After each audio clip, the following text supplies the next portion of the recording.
पलूसमध्ये उद्या होणार उमेदवाराच्या भवितव्याचा फैसला, कदम की देशमुख यांचे भवितव्य मतपेटीत बंद।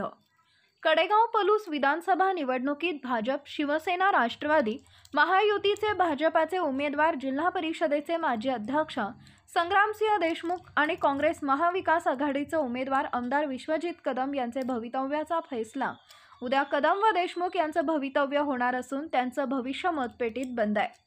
आमदार विश्वजित कदम आणि संग्रामसिंह देशमुख यांच्यात मोठी चुरस निर्माण झाली आहे। पारंपरिक विरोधक असणाऱ्या कदम देशमुख यांच्यातील लढाई सुरुवातीस एकतर्फी होणार अशी वाटली होती, परंतु ती लढाई अटीतटीची बनली आहे।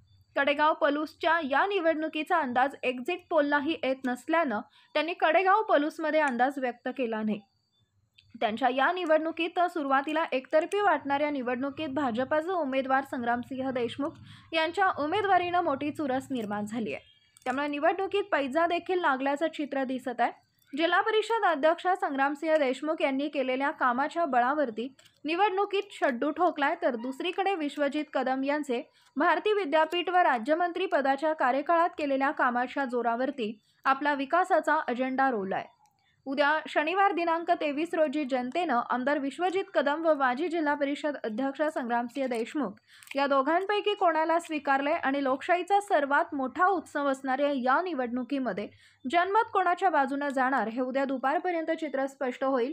त्यामुळे या निकालाकडे सर्वांच्या नजरा लागल्यात, तर आमदार कोण होणार यावर पैजा देखील लागल्यात। समाज मनाचा अचूक वेध घेणारा आपल्या हक्काचं news channel power Marathi news network